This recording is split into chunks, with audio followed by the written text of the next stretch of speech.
Her son didn't invite her to his wedding, but asked for her beach house keys for the honeymoon. What he didn't expect was the gift she left at his doorstep, a truth that would unravel everything. Sometimes the best wedding gifts come wrapped in justice.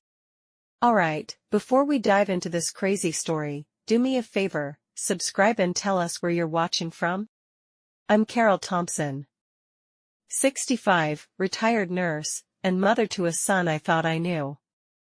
I raised Ryan on my own, taught him to stand tall, love hard, and never lie. It's a rainy Tuesday afternoon when Carol's phone rings.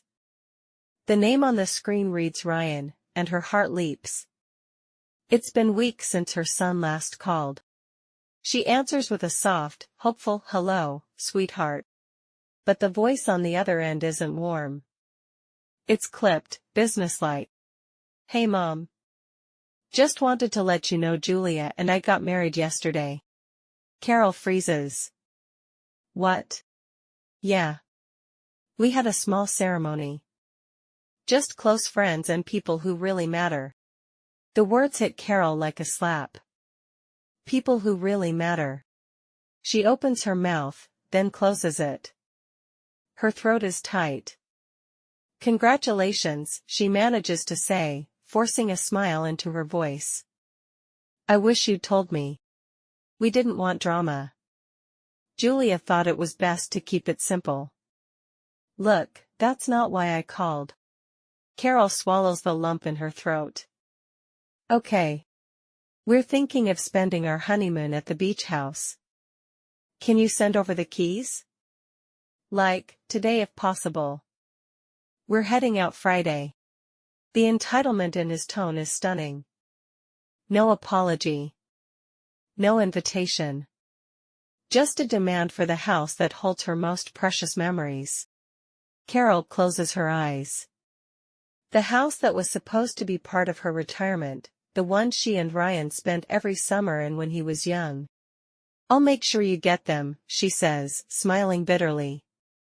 Anything else? Don't be like this, Mom. Just send the keys and don't make it a thing. I'm not, she replies, and hangs up. She sits in silence for a long moment, staring out the window at the rain. Then she stands up, walks to her office, and pulls out a leather-bound notebook. She writes one sentence: he wants the beach house. I want the truth. The first thread of a plan begins to form.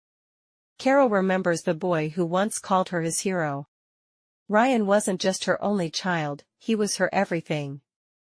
Born a year after her bitter divorce, he became the light that broke through the darkest chapter of her life.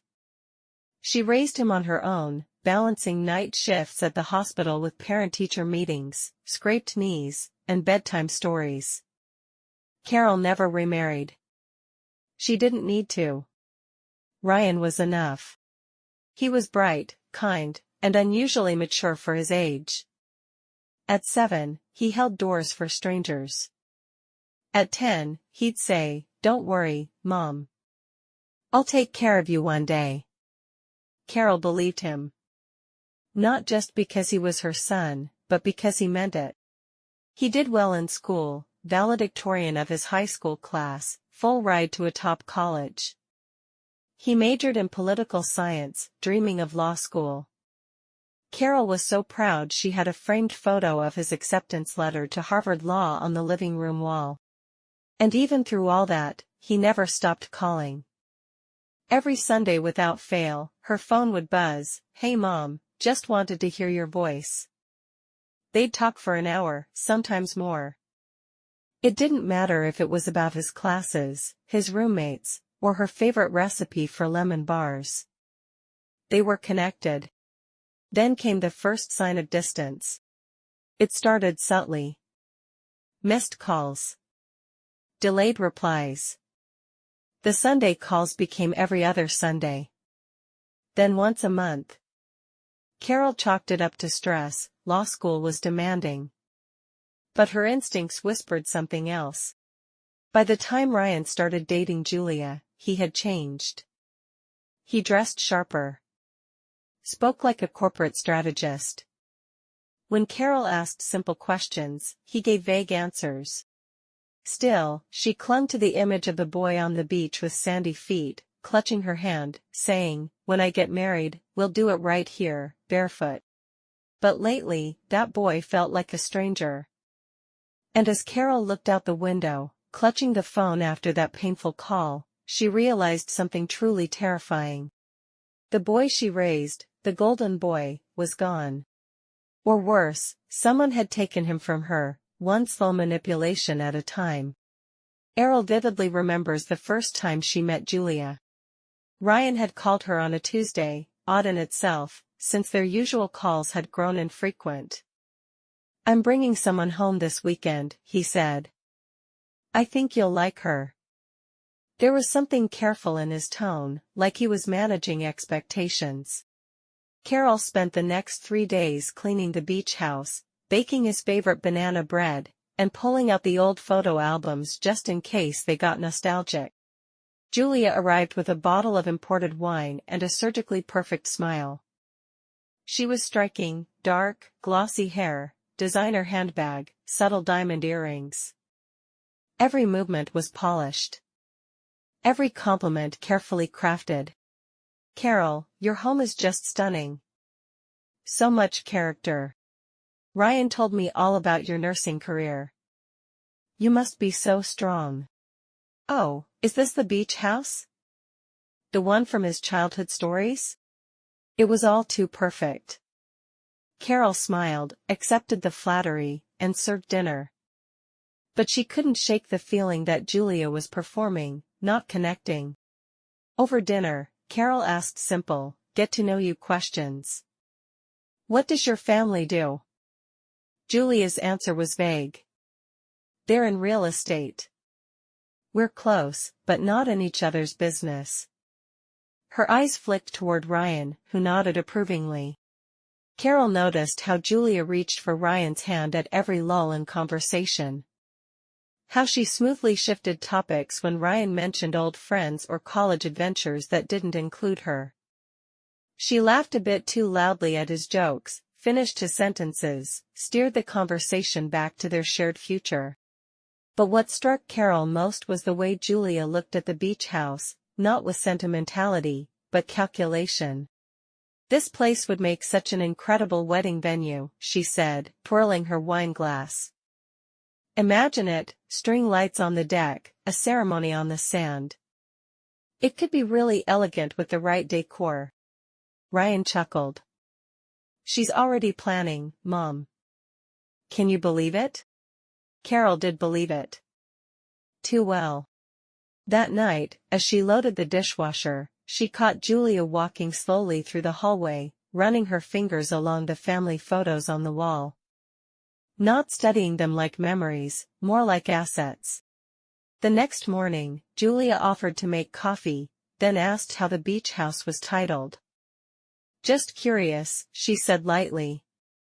"Ryan mentioned it's been in your family for years." Such a treasure. It was subtle. Polite. But Carol had spent decades reading people under pressure in emergency rooms. She knew control when she saw it. And Julia, beneath the charm and polish, was sizing everything up, Ryan, the house, even Carol herself. Later, when Carol mentioned this to her sister Janet, she laughed.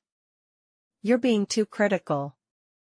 She's just in love with your son and his childhood memories." But something in Carol's gut refused to settle. Julia wasn't in love with the memories.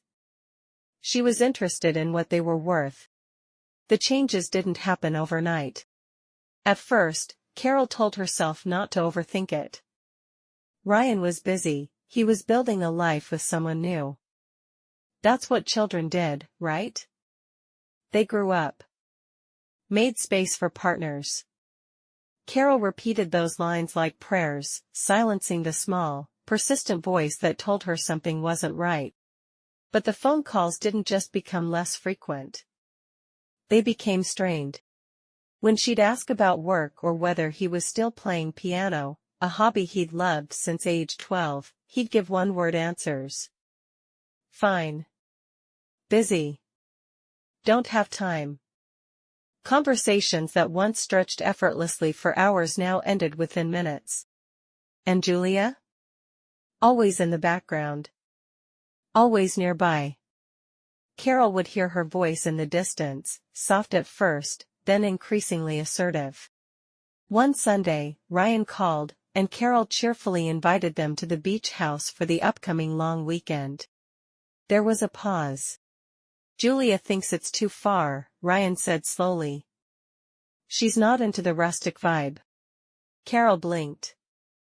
It's the same place you said you wanted to get married at.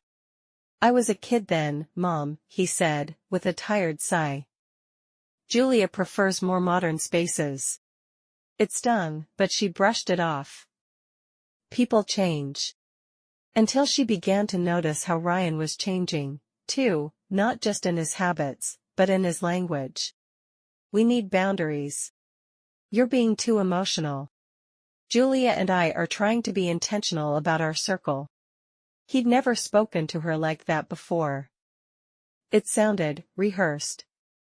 Like he was reading out of a self-help blog curated by someone else. Carol began to see the shape of something she couldn't yet name. Julia wasn't just becoming central in Ryan's life, she was editing the script of it, line by line, erasing anything that didn't serve her image of perfection. The biggest blow came one evening when Carol called to share a small piece of good news. She'd been offered a volunteer position at the local library's book club, a lifelong dream now that she was retired. She expected Ryan to cheer. Instead, he barely responded.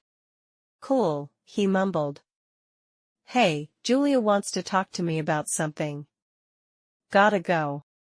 The line went dead. Carol sat there, holding the phone, numb. It was as if she'd become background noise in a life she had once helped compose. She began keeping a journal, not out of paranoia, but preservation. Jotting down things Ryan said. Things Julia had done. The feeling in her stomach that grew heavier with every conversation. She still hadn't said anything aloud. Not to Janet. Not to Ryan. But deep down, Carol knew something wasn't just off. Something was being taken from her. And no one seemed to notice it but her. Carol was folding laundry on a quiet Saturday morning when her phone buzzed with a notification. She glanced at the screen without much thought, just another social media ping. But then she saw the photo. Ryan's hand, intertwined with Julia's, her perfectly manicured fingers showing off a massive, glinting diamond. The caption read. She said yes, ring, can't wait to start forever together. The room tilted for a moment. Carol stared at the image. She blinked once, then again, but it didn't change. The post had already racked up over 80 likes. Friends and colleagues were flooding the comments. Congratulations, you too. Gorgeous ring. Knew it from the first time I saw you together. But not a single person tagged her. Not a single comment read, congrats to Carol too. Because they didn't know. How could they? She hadn't been told. Her hands were still damp from folding towels, and she noticed the fabric balled up in her fists, clenched tight. She called him immediately. Mom, Ryan answered, his voice excited, breathless. I was going to call you, I swear. It just happened last night. Julia had no idea. No idea? Carol echoed. She thought we were just going to dinner. I proposed at our favorite restaurant. Then we went back to her place and called her parents. It got late. I meant to call you this morning. It was already noon. Carol forced herself to smile through the phone. I'm happy for you, Ryan. I really am. And in a way, she was. Her son was starting a new chapter, one most parents dreamed of witnessing. But she couldn't shake the feeling that the invitation to that chapter had gotten lost somewhere, intentionally. They talked for 20 minutes, well, Ryan talked. Carol listened as he gushed about the venue Julia's parents were considering, the rings cut, the way Julia had cried.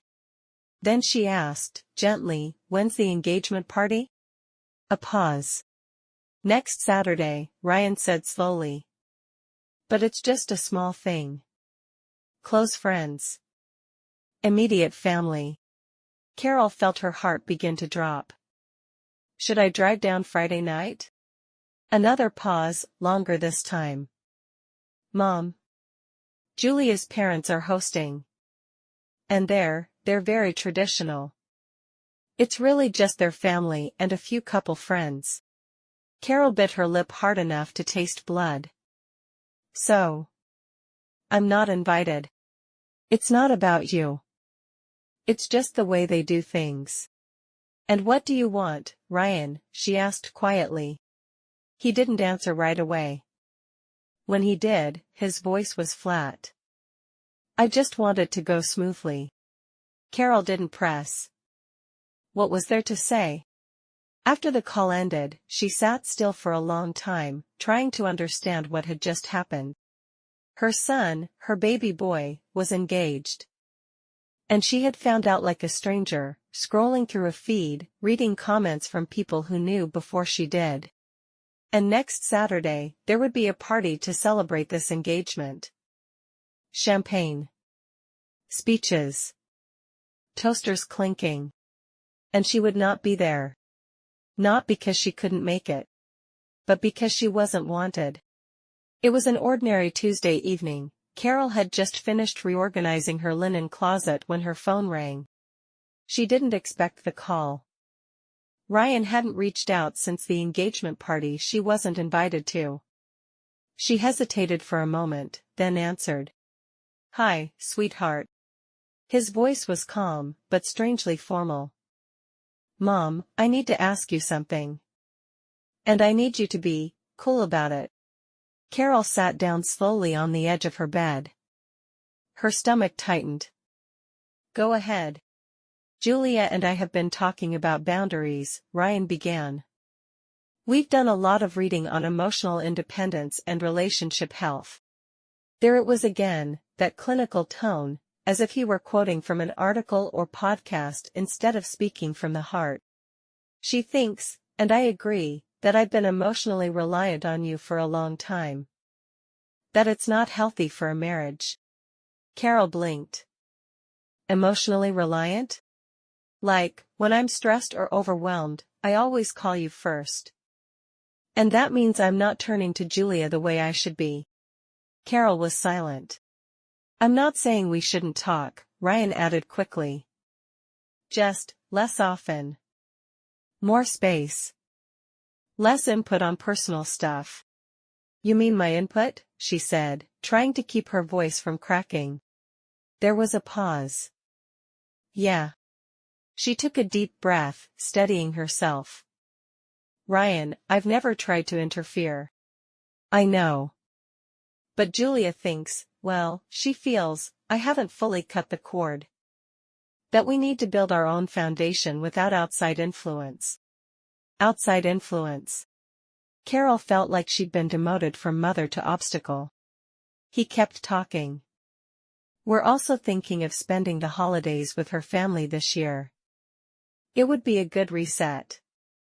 Break old patterns." That hit harder than she expected. The holidays had always been their time.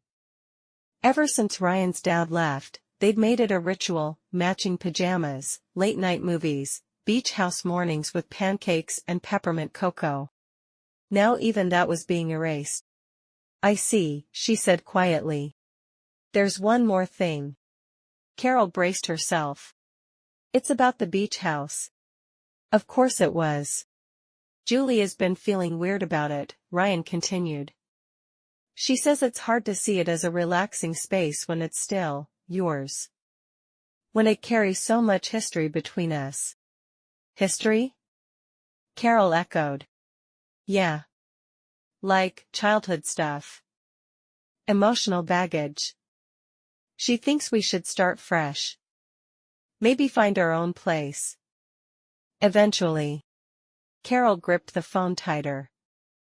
Are you asking me to give up the house?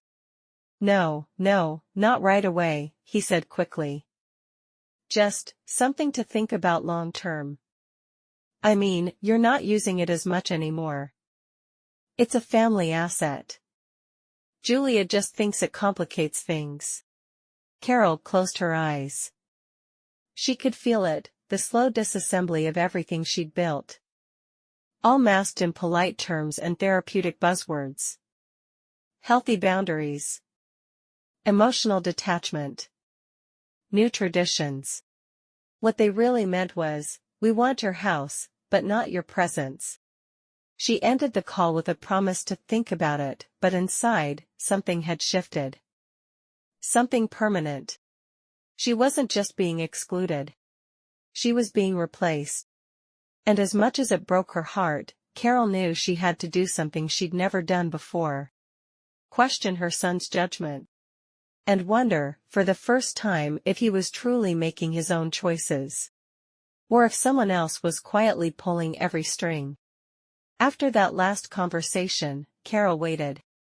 For a call. A visit. Even a text. Nothing came. Weeks passed. The silence grew loud.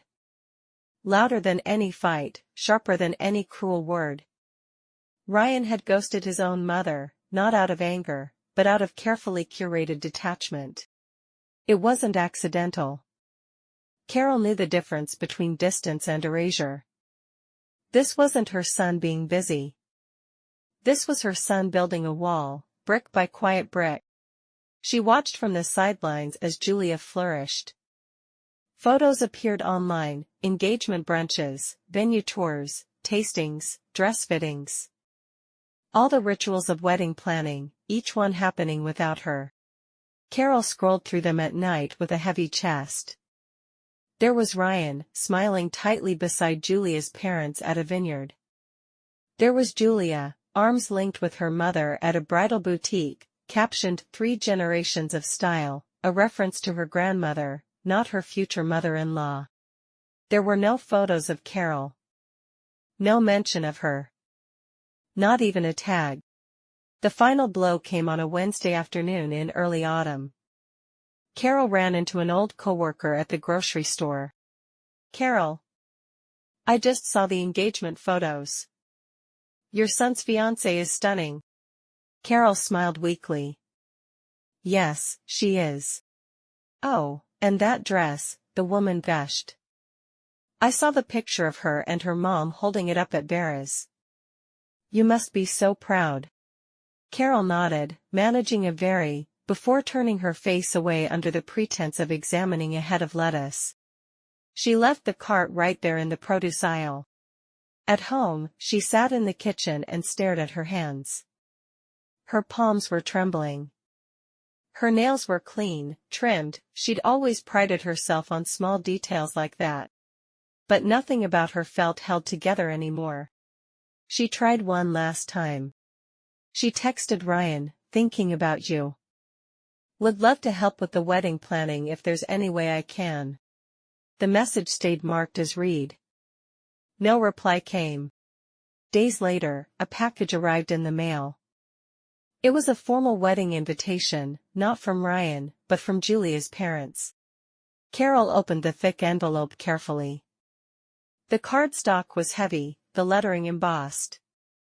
Elegant. Cold. Mr. and Mrs. Carlton Avery request the honor of your presence at the marriage of their daughter Julia and to Mr. Ryan Joseph Matthews. Her name wasn't mentioned. She read the invitation again, as if her absence might be corrected in the second reading. But it wasn't. She wasn't the host. She wasn't part of the ceremony. She wasn't even a guest. She was an afterthought. Carol placed the invitation back into the envelope, walked to the fireplace, and burned it. She sat on the hearth as the paper curled into blackened wisps. This was more than exclusion. This was erasure. And Carol, for the first time in her life, felt something hotter than grief. Resolve.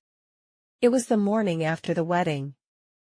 Carol hadn't been invited, hadn't seen a single picture, hadn't even received a text from Ryan to say it had happened. She only knew the date from the invitation she'd burned. She was pruning roses in the garden when her phone rang. The screen lit up with his name. Her heart skipped, but not with hope. With bracing. The kind of steadying breath you take before impact. She answered softly, "Hi, Ryan." "Hey, Mom." His voice was casual, like nothing had happened. No mention of the wedding. No apology. Just an announcement, "Julia and I got married yesterday." Carol's hand froze mid-prune. "I see. We kept it super small. Just close friends and immediate family." Immediate family. But not you. Carol didn't reply. Ryan filled the silence. "We found this really nice venue in the Berkshires, outdoors, simple." Julia didn't want the stress of a big event. "I'm sure it was beautiful," Carol said, her voice flat. "It was," he said. "And actually, the reason I'm calling. Here it comes. We were thinking of spending our honeymoon at the beach house." Of course they were. "You've talked about it for years," he continued. "Julia's never seen it, and I thought it would be the perfect getaway. Private, quiet, nostalgic." He didn't even ask. Just assumed. As if her house, their family's most sacred place, was an Airbnb waiting for their use. Carol held the phone with both hands. "You want the keys?" "Yeah. If you could just overnight them or leave them with a neighbor." "We're hoping to drive up Friday." He said it like it was nothing. Like she hadn't been left out of the most important day of his life. Like the house wasn't the same one where Ryan learned to walk, where he cried in her lap after his first heartbreak, where they scattered her sister's ashes. "Sure," she said. "I'll make sure you get them." "Thanks, Mom. And let's not make this dramatic, okay? It's just a house. Just a house." Carol hung up and stared out the kitchen window at the sea. The ocean was calm, almost too calm. She stood in the silence and let the weight of it settle. The disconnection. The entitlement. The erasure of everything sacred between them. But more than the pain, there was a question forming in her mind. Why now? Why did they suddenly want the house? And more importantly, what did Julia really want with it? Carol walked to the guest room, opened the locked filing cabinet, and pulled out the property trust papers. She hadn't looked at them in years. But suddenly, she had the distinct feeling that someone else had. That's when the shift happened. She wasn't just going to give them the keys. She was going to find out what, exactly, they were trying to unlock. Carol had never hired a private investigator before. It felt dramatic, like something from a movie. But the gnawing feeling in her gut wouldn't leave her alone. This wasn't just about a honeymoon. This wasn't even about the house. It was about Julia, and the way Ryan was changing in her orbit. She started small.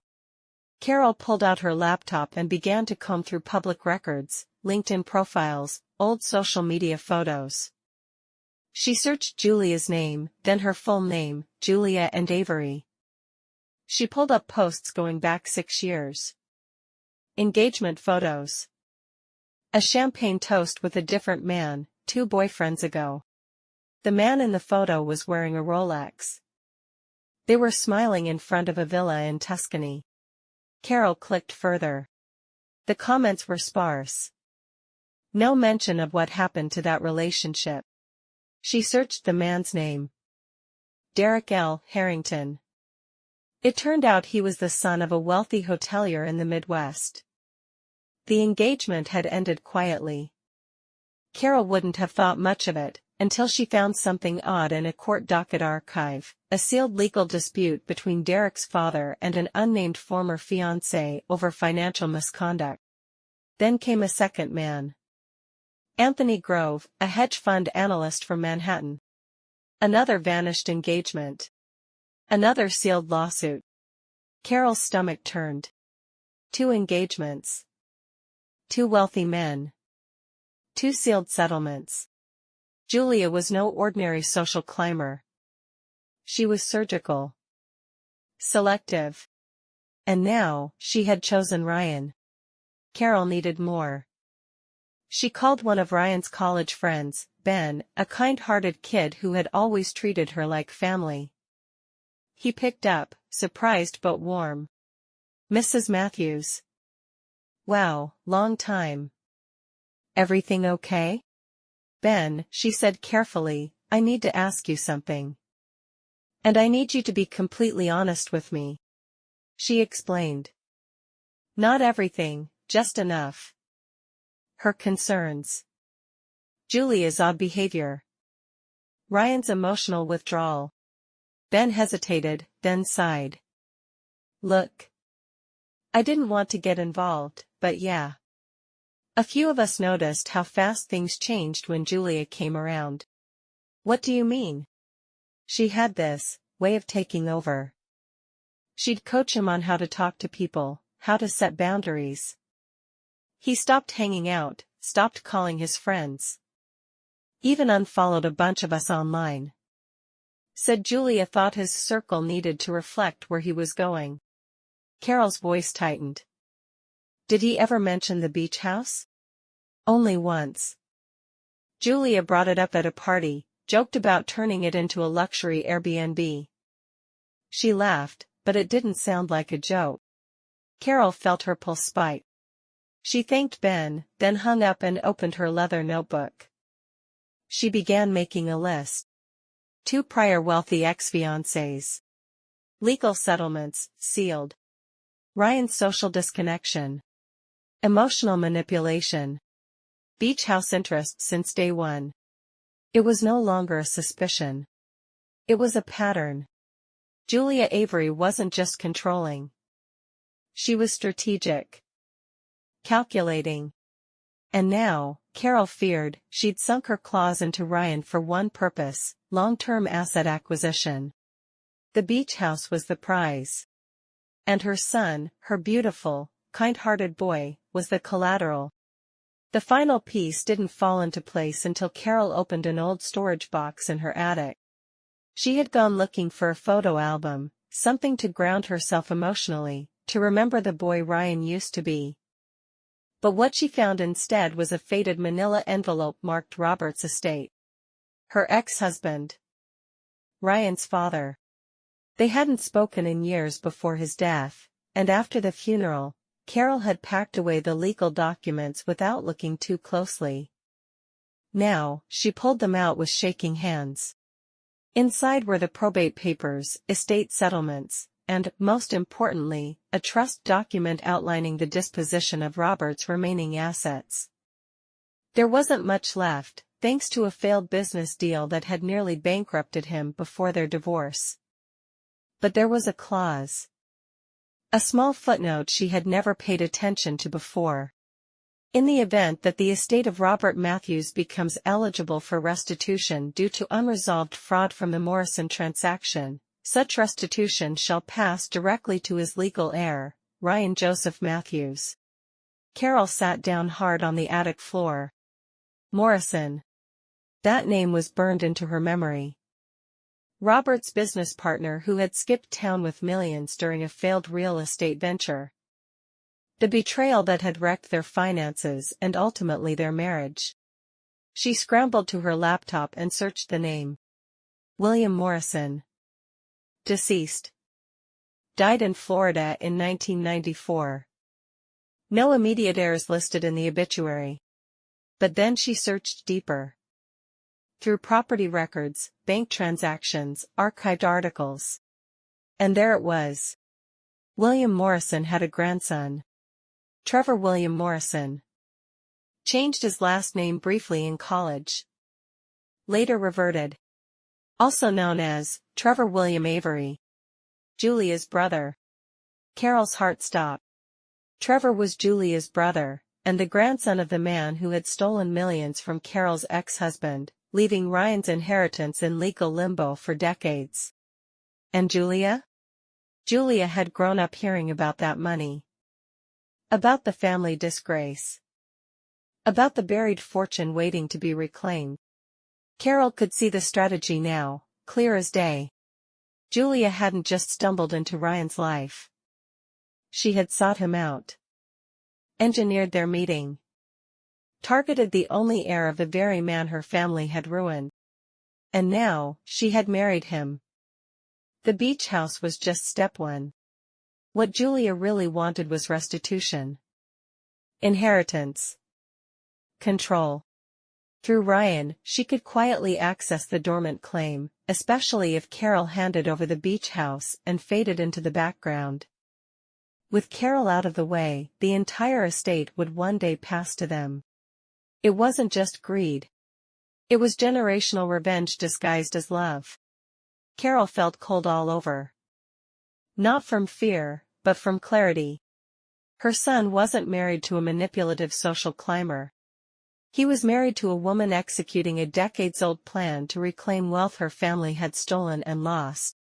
The deception ran deeper than she had ever imagined. But now she had the truth. And it was time Julia got a wedding gift she'd never forget. Carol had always believed in giving meaningful gifts. Not expensive. Not flashy. But thoughtful. Intentional. The kind of present that told a story. This one would tell the whole truth. For 3 sleepless nights, she stayed up at her desk with a reading lamp and a cup of cold tea, gathering every scrap of evidence, every document, every connection. She made phone calls. Hired a financial researcher. She even contacted a lawyer she knew from her nursing days, someone who specialized in estate restitution and financial abuse. By the end of 72 hours, she had compiled a stunningly damning portfolio. At the center, a letter from the lawyer verifying that Ryan, as Robert's sole heir, had a legitimate claim to millions in restitution, money that had been traced to shell accounts connected to the Morrison family. Accounts Julia's brother, Trevor, had been accessing under alias names. Also included bank records linking Julia to joint accounts with Trevor. Documents showing name changes and forged financial transfers. Social media screenshots proving Julia and Trevor's real connection. A timeline showing Julia's calculated insertion into Ryan's life. And a notarized statement from the private investigator confirming Julia's 2 previous engagements, both to men with wealthy families, both ended quietly, both with legal settlements. Carol printed everything on thick linen paper, crisp and clean. She slid it all into a black leather portfolio, the kind used by lawyers and executives, and wrapped it in elegant silver wedding paper with a satin white bow. No note of anger. No accusation. Just a simple card tucked inside the front pocket. Congratulations on your marriage. Every new husband should know his wife's family history. Carol. That Friday morning, Carol dressed neatly, drove to Ryan and Julia's upscale apartment building in the city, and walked calmly to their door. Her hands didn't shake. Her pulse didn't race. She placed the gift box gently on the welcome mat. And then she walked away. No doorbell. No warning. She got in her car and drove home to the beach house. She opened all the windows. She poured herself a glass of iced tea. She waited. She didn't wait long. By 2:17 p.m. her phone rang. Ryan's name flashed on the screen. But it wasn't his voice she heard. It was Julia, screaming in the background. And Ryan, frantic, shouting, "What the hell is wrong with you? Are you insane?" Carol took a slow sip of her drink. "Hello, Ryan. I take it you opened your wedding gift? You had no right, to send this garbage. It's all public record," she said coolly. "And you deserve to know who you really married. Julia says it's fake. That you're trying to ruin our life because you're bitter and alone." Carol smiled. "If it's fake, dear, why is she panicking? Silence. Then Julia's voice again, shrill and terrified. Ryan's next words were quieter. Is this real? Carol's voice softened, but only slightly. Yes, sweetheart. All of it. And the house keys? They're in the folder too. She paused, letting that sink in. Feel free to enjoy your honeymoon, she added. You'll need the rest. You've got a lot to unpack. Then she hung up. She set the phone down. Picked up her book. Let the breeze from the sea drift through the open window. The house was still hers. The truth was out. The game had just begun. Carol didn't expect silence after the wedding gift. But she wasn't quite prepared for the chaos either. The fallout began almost immediately. Within hours of receiving the portfolio, Ryan's social media profiles went dark, private, then gone. Julia's Instagram, once overflowing with carefully curated engagement photos and aspirational lifestyle shots, disappeared completely. But it was the phone calls that told Carol everything she needed to know. The first came just after 2 p.m. on that Friday, with Ryan shouting and Julia crying in the background. But the calls didn't stop there. He rang again that night, then 3 more times the next day. Voicemails stacked up, each one increasingly desperate, confused, volatile. By Sunday morning, Carol's voicemail inbox was full. In one, Ryan's voice cracked. I don't know what's real anymore, Mom. Julia won't talk to me. She keeps saying you're lying, but she can't explain anything in the documents.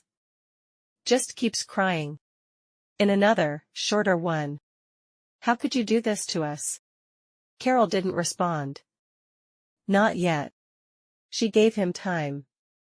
Let the seed of doubt germinate. The 4th day brought the most telling message of all, calm, quiet, broken. I found the emails. That was it.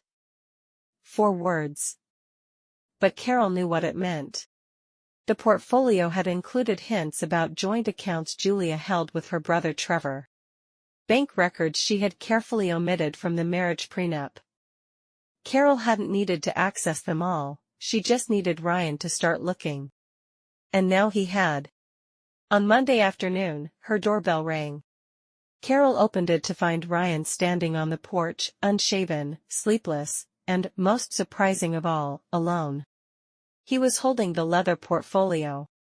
His eyes were red. His voice barely above a whisper. She's gone. Carol stepped aside. Said nothing.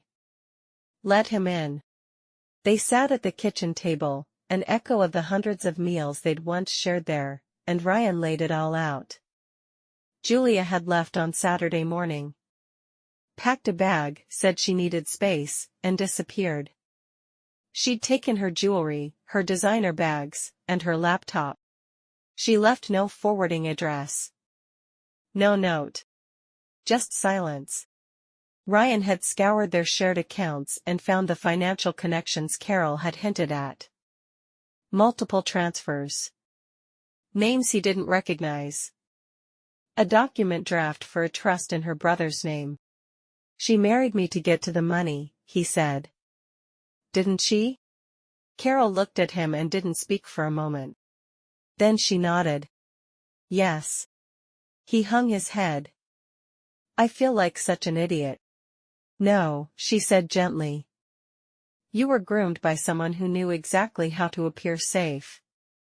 And she used every insecurity you had, every hope, for her own end. Ryan looked up. Did you know the whole time? Carol shook her head. I suspected. But I didn't have proof until I started digging. He ran a hand through his hair. And now? Now, she said, we figure out what to do with the truth. Ryan didn't respond. Not with words. But he stayed. He stayed for dinner. He stayed through the night, sleeping in his old room with the creaky bed and the bookshelf still full of fantasy novels he used to love. He stayed to sit with the shame. to begin understanding what he'd allowed into his life. And Carol? She stayed with him, not to say I told you so, but to say you can come back. Even now. Even after everything. Because the truth wasn't the end of their story. It was finally, the beginning of healing. Ryan hadn't touched the beach house keys. They sat on the kitchen counter in their original envelope, unopened, as if even approaching them would acknowledge what they truly represented, an inheritance of betrayal. Not just Julia's, but his own role in nearly handing over a family legacy without a second thought. 3 days after Julia vanished, Ryan sat on the porch swing, silent, watching the tide roll in and out. Carol brought him coffee without saying a word. She knew he was gathering the courage to face what came next. That afternoon, he finally spoke. I went through her things. After she left. Carol nodded slowly. And? I found a folder she kept hidden in the closet, behind her suitcase. He pulled out a wrinkled manila envelope from his backpack and placed it on the table. It had emails between her and someone named Marcus Webb. They were discussing offshore accounts. Carol stiffened. Marcus Webb. Trevor's associate. Ryan blinked. You know him? I do now. The folder was filled with printed emails, wire transfer forms, lists of account numbers, and a crude flowchart labeled Ryan's claim path. One arrow pointed from Robert Matthews, stolen funds to heir equals Ryan Matthews, then another led to marriage equals joint claim and finally to asset consolidation, house/future suit. It wasn't just opportunistic. It had been premeditated. She knew everything, Ryan murmured. About Dad. About Morrison. She targeted me on purpose. She even mentioned bumping into me at that conference coffee line like it was fate. It wasn't fate, Carol said. It was a setup. Ryan nodded. I called Emma Chen. Carol raised her eyebrows. She was one of Julia's ex-fiancé's victims, right? From the portfolio? Yes, Carol said. What did she say? She told me everything. The love bombing. The isolation. The legal threats. It was all textbook. Almost identical to my experience. He swallowed hard. She also connected me to Sarah Walsh, the other one. Same story. She got engaged to Julia's brother Trevor. Lost a portion of her trust fund before her family stepped in. Carol's chest tightened. So Julia and Trevor were running parallel cons. Ryan nodded. They called it strategic wealth alignment. Like it was a business model. He shook his head and laughed bitterly. I used to think I was the smartest person in any room. Turns out, I was the easiest one to manipulate because I thought I was untouchable. Carol didn't interrupt. She let him process it aloud, let the shame burn through his system so something stronger could grow in its place. What do we do now? He asked finally. Carol looked him dead in the eyes. We don't hide. We expose. They spent the next 2 days organizing every shred of evidence, emails, financial records, recorded voicemails, and Emma and Sarah's testimonies. Carol connected Ryan with the same attorney who had helped her prepare the wedding gift. And when the lawyer heard everything, she made a single call. To the FBI. By Friday, Ryan was on a conference call with Agent Jennifer Liu, a federal financial crimes investigator who had been tracking Trevor Morrison's operations for over a year. This is the missing piece, Agent Liu said. We've been waiting for someone close enough to break the inner circle. If you're willing to help us set up a controlled operation, we can bring them both down. Ryan's jaw clenched. I'm in. Good, Agent Liu replied. Then here's how we're going to catch them. And just like that, the hunted became the trapper. For the first time in months, Ryan looked at his mother, not with guilt or shame, but with fire in his eyes. "I'm going to end this," he said. Carol smiled. "Let's do it together." The days that followed weren't easy. Ryan remained at the beach house for nearly a week. At first, he barely spoke. He walked along the shoreline in silence, stared out at the sea like it held answers, sometimes falling asleep mid-afternoon on the porch swing where he used to nap as a boy. Carol gave him space. She didn't hover, didn't push.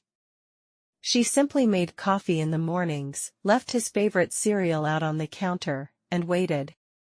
On the third night, over leftover lasagna and 2 glasses of red wine, he finally broke the silence. "I don't know how to fix this," he said, his voice small.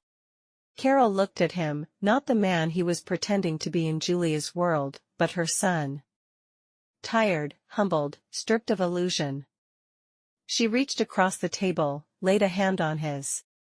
"You don't fix it all at once," she said. "You start by being honest." He stared down at their hands. "I let her control me. I let her turn me into someone I don't even recognize. And the worst part? I didn't even fight it. I thought I was being a better man." "She made you feel like love had conditions," Carol said gently. "And that to keep it, you had to cut away pieces of yourself, including me." Ryan's eyes glistened. "I was awful to you, Mom. I erased you. From the wedding. From my life. You deserved better." Carol nodded, slow and steady. "Yes, I did." He winced, but didn't turn away. "But I also know what it's like to love someone who makes you question your instincts," she continued. "That's what your father did to me, in different ways. It took me years to untangle it." "I didn't see it until it was too late," Ryan whispered. "But you see it now," she said. "That's what matters." They sat in quiet for a long moment, the hum of waves filling the space between their words. Finally, Ryan looked up. "Do you think we can get back to us?" Carol smiled, soft but cautious. "Not back. Forward. But yes, if we both show up honestly." "I want to," he said. "And I need help. With therapy. With making things right. With learning to trust my gut again." Carol squeezed his hand. "You'll have it. But I won't carry you. You have to do the work." "I will," he said. "And not because I feel guilty. Because I want to be the son you raised. Not the man she tried to make me." And for the first time in years, Carol believed him. The next day, Ryan made 3 phone calls. One to a therapist Carol recommended. One to the estate lawyer, to begin the process of securing his father's stolen assets. And one to Julia, calm, final, and recorded for legal safety, saying he was pursuing annulment and legal action. There was no begging. No bargaining. Just closure. That night, Carol stood on the deck, watching the sun dip into the horizon, and felt something she hadn't in a long time. Relief. Ryan was back, not the golden boy she'd once known, but something better. A man owning his pain. Choosing growth. Rebuilding trust brick by honest brick. And most importantly, he wasn't doing it for her. He was doing it for himself.